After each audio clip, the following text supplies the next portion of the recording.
Hello and welcome back to another episode of On the Beaten Track. I want to say a huge thank you for the response for last week's episode. You know, I had some trepidation putting it out. It is now the most watched episode on my YouTube channel, and I appreciate the feedback and the response across all the channels. It really has been amazing. If you haven't already subscribed, please do so on the platform that you are listening on. Please listen all the way through. I hope the shorter 25 to 30 minute episodes is really going to help you be able to do that. Engagement and watching all the way through does really signal something to the platforms that I'm on. As a note, I have now published on Apple Podcasts, which I thought would be a problem, but the app that I'm using really has been so helpful with making these things easier. And thank you to the viewers who found me or found the pod on Apple Podcast through different actual podcast listings and have been eating up the episodes. I appreciate you. Last week we focused in on the time pre-1652 and the people that made up the land of South Africa. From the original inhabitants to the tribes who migrated and then created this tapestry and trade and industry within the country pre-1652. This week we start looking at influential figures post-1652. There's a whole lot of history of Jan van Riebeeck and all of them coming, and we've all learned it at school, so I really wanted to focus in on the influential and impactful figures and then talk about how we connected to the community as we see it today. This is where we explore those voices of South Africa's past, uncovering their stories that shaped our land and its people. People who I knew nothing about before I started going on this journey and exploration. So let me share this with you. In the mid-1600s, the Cape was a meeting point between the African cultures and European colonial ambitions. And at the heart of the crossroads stood Krotoa. She was caught between two worlds, celebrated, exploited, forgotten, and remembered again. This is her story. There are multiple sources that I looked at while I was exploring her story and reading about it. Each has a date which is like a year or two off from each other, but I'll be accounting closer to the Cape Town Museum dates. But if you read other source material and you see that the date is different, now you know what that is. It would be remiss of me not to mention it before we start. Krotoa was born in 1642 into the Goringheid Corner, the Chamisa community of traders who founded the port of Cape Town. Her name means a girl in the wardship of others, which is so... Her uncle, the chief, Atshumatu, Today is a lot of names that's messing me up, so please just come with me. Chief Atshumatu can be credited with establishing the trading settlement. He was the leader of the Khoi, called the Koringhai, those who drifted away. The Chamisa is a river flowing from Table Mountain to the sea at Table Bay. This was the contact point between them and the passing ships on the shoreline frontier of the Cape Peninsula. The Dutch called them the strandlopers or beach walkers because they lived along the shore fishing and gathering shellfish. In 1652, Jan van Riebeeck and the Dutch East Indian Company, and there will be an acronym that is used, which is the VOC. I'll put the full name here. No, I have enough to pronounce today. No, we're not doing this today. So read it. Try it yourself. So they established this refreshment station at the Cape. This was meant to supply their ships en route to the east. To them, the Cape was a strategic location, but to the Khoi it was home. In 1654, just 11 years old, Krotoa was taken into the household of Jan van Riebeeck, the first Dutch commander of the Cape. She was taken in as a companion and as a servant to Van Riebeck's wife and children. But her intelligence and her ability to learn Dutch quickly made her an asset in another role, translator. Just remember, she's 11 years old. She mastered Dutch and Portuguese. Oh, I love people that can do languages. Me? No. Krotoa, still a teenager, became the bridge between these two worlds, interpreting at key negotiations between Jan van Riebeck and the Khoikhoi leader chief, her uncle. Her story exemplifies the initial dependency of the Dutch newcomers on the natives, of course, who were able to provide reasonably reliable information about the local inhabitants. Looking at her importance, she appears over 200 times in Jan van Riebeck's journals. Her first diplomatic engagement was with the Trumbana tribe, where she worked to secure cattle agreements and served as an interpreter. Jan van Riebeck assigned her the title Ward Girl. Just see what I mean. It's crazy what her name means and what he did. A Dutch designation indicating adoption under colonial law. By her late teens, Krotoa was invaluable to the Dutch. She understood their ways, their language, their intentions. She also knew the heart of her people. She often went back to visit her people, but Van Riebeck did not want her to stay with them too long or unchaperoned with her own people. She would also at times be asked to go among a people and possibly mislead them. She negotiated peace treaties, settled disputes, and advised Van Riebeck himself. Some called her a diplomat. So she does. Others, a traitor. To the Dutch, she was useful, but never fully accepted. To the Khoi, she was one of them, but to them she changed. She belonged nowhere and everywhere. But being a go-between came at a cost. The Khoi began to see her siding with the Dutch, while the Dutch still saw her as other. That word will come up later in some of my life stories. She was both valuable and mistrusted. Van Riebeck introduced Krotoa to alcohol during her teenage years, which became a turning point in her life. The rationing system in the colony permitted settlers one glass of wine with meals, but Krotoa was manipulated into consuming alcohol excessively. This period coincided with 6 years of abuse, during which she gave birth to 2 children.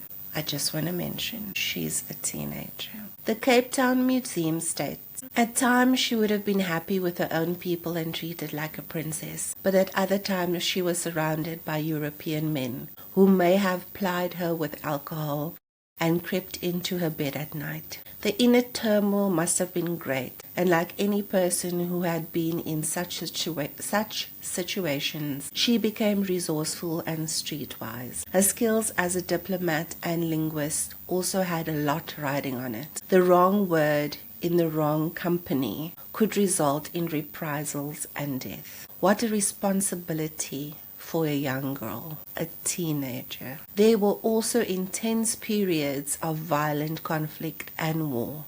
In her later teens, Krotoa had 2 illegitimate children at the fort, indicating that she could have been abused as a female teen in this overwhelmingly male environment. The signs are there that there was likely to have been abuse, and that would have gone hand in hand with the introduction of alcohol into her life. This latter aspect of experience, alcohol, was to have a devastating effect on her future. In a fort and environment mainly made up of European men, a child of color would have been prey to these men.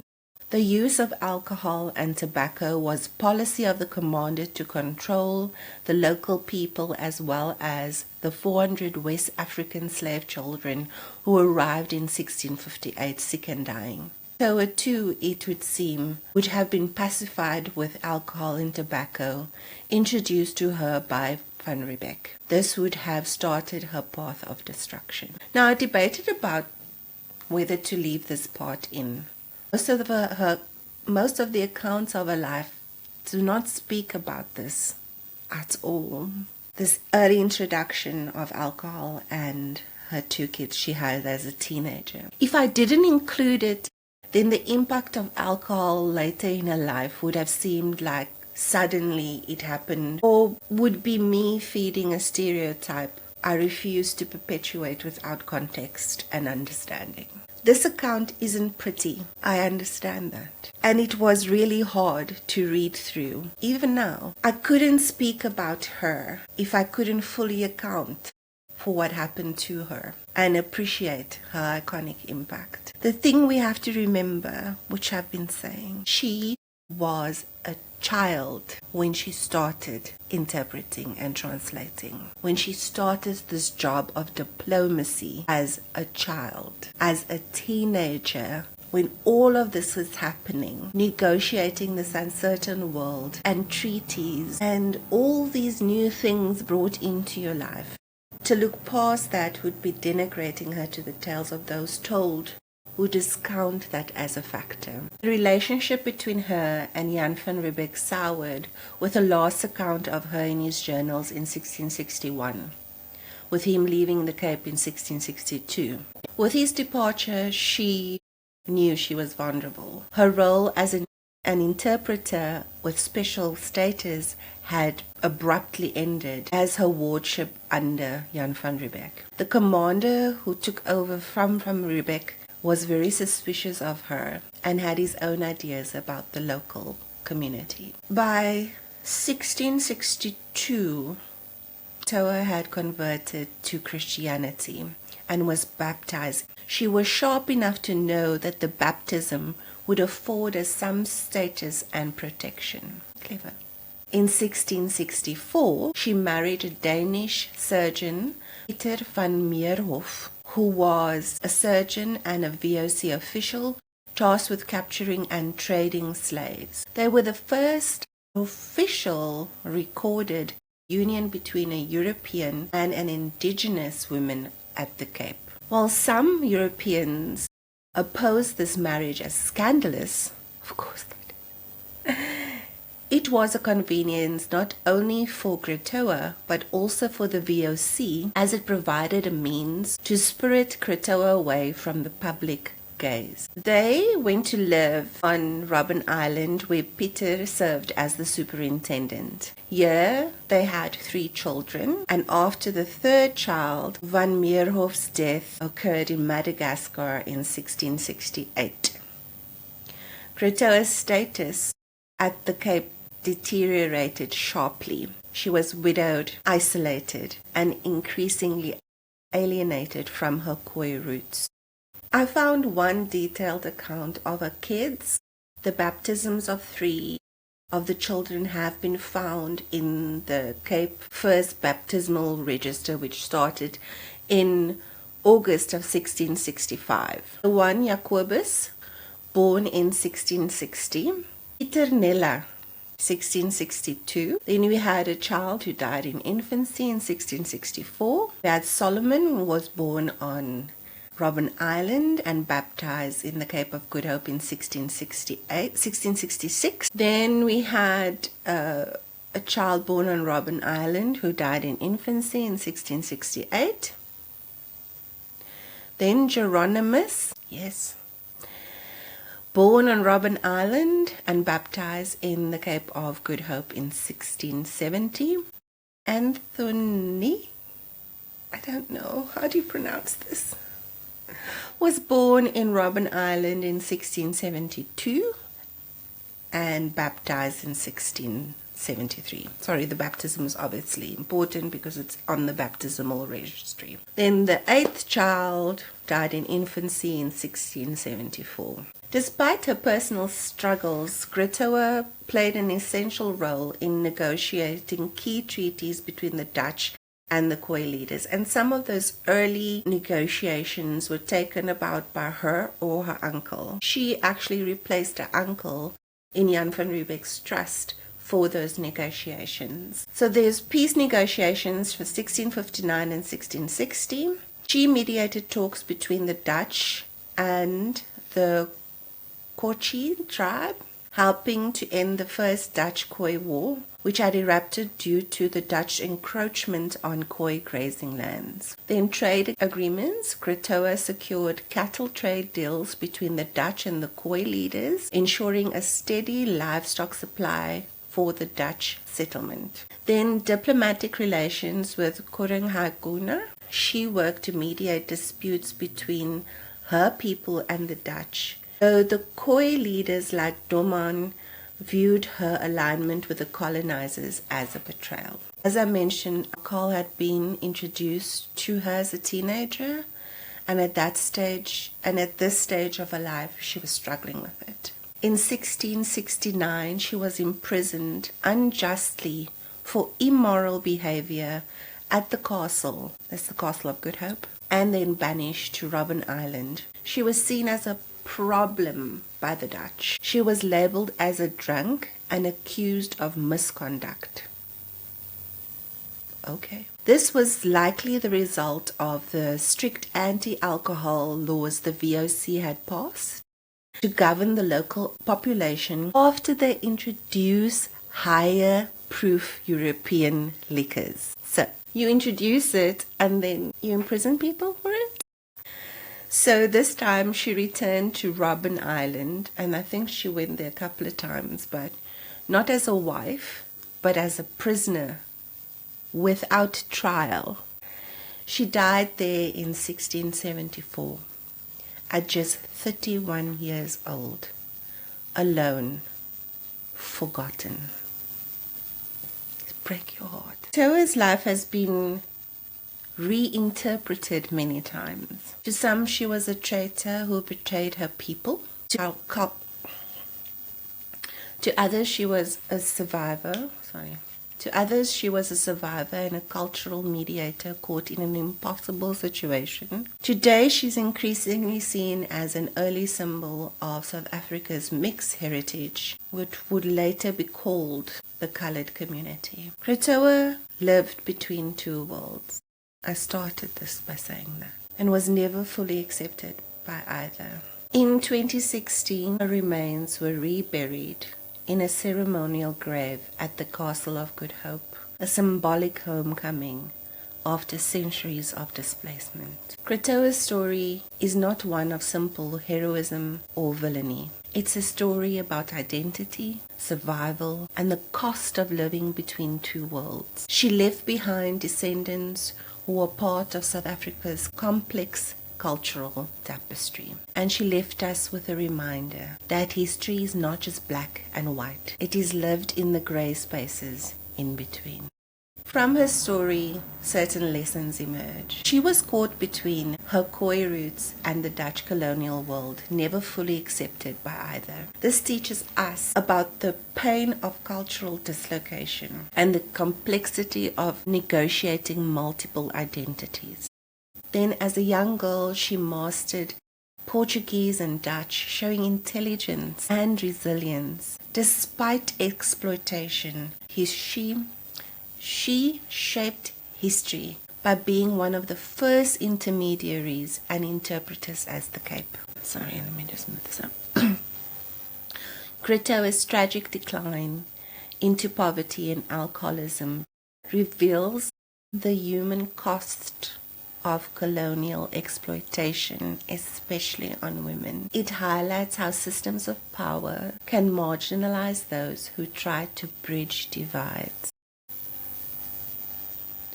For centuries, her story was misrepresented and reduced to stereotypes. Today, reclaiming her story shows the importance of restoring dignity to ancestors whose voices were silenced.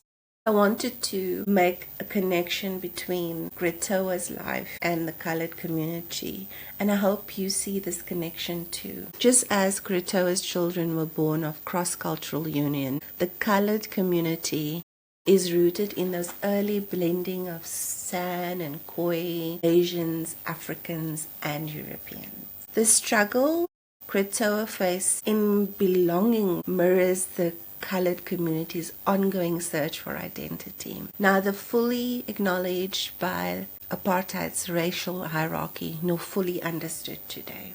And this will become clear, and why I spoke about the tribes that came from West Africa and Central Africa, and how the defining a race became so difficult and so important, why people stepped away from theirs to become something for safety. Like Krotoa, the colored community has endured erasure, stereotyping, and systematic marginalization, yet continues to insert cultural vibrancy and identity. Krotoa represents how women bore the heaviest burdens of slavery, exploitation, and survival. In colored communities today, still, women remain central to family, memory, and cultural community. 1,000%. This very culturally impactful story and inspiration inspires me to recognize the resilience and the creativity that survived, forming the foundation of the colored community in South Africa who I belong to. Her legacy teaches us that identity is complex, painful, and beautiful, and that honoring ancestors like her helps reclaim pride in a heritage too often misunderstood or dismissed. I must be completely honest and say my seeking from my mixed heritage only came later when I started traveling and found faces of my people tens of thousands of kilometers away in Malaysia or Indonesia, and wanting to connect the pieces from there to here. The funniest part was they always saw themselves in me too. But I remember standing on the streets in Malaysia and this lady coming up to me and asking me how much I bought my hair for, because to her we looked similar, but obviously I had bought my hair somewhere. It was so hilarious. Then in Cambodia and Brazil, where there is no known connection whatsoever, they insisted that there had to be. That at some stage we stood at a temple in Cambodia and my husband said, oh no, because she has Malaysian roots, and somehow we thought that would just kind of pass it on. Brazil, we couldn't. So for me, I was just colored, a mixture of those who came before me centuries ago and made us as awesome as we are today. My mixed heritage has always been a point of pride for me. We are in one thing. We are like a curry. And yes, the Muslim colored lady is gonna use curry as an example to explain us. We are like a curry. All the spices mix perfectly together to give that unmistakable, amazing flavor, spice, sassiness, and jovialness that exemplifies my people. And that's the way I've always seen it. This exploration is just adding more spice to what I already think about us. So ending with a proverb, as promised. The proverb goes, do not call the forest that shelters you a jungle. What could that mean? Do not disrespect or insult someone who shares your burdens and responsibility or who takes care of you. Yes, amazing. Again, thanks for joining and listening this week. I hope it's been informative as it was for me as I went through this. Join me next week as I speak about some more impactful people, again, women, around this time. Please remember to subscribe and come back and listen some more. Thank you so much for listening all the way through. Bye-bye.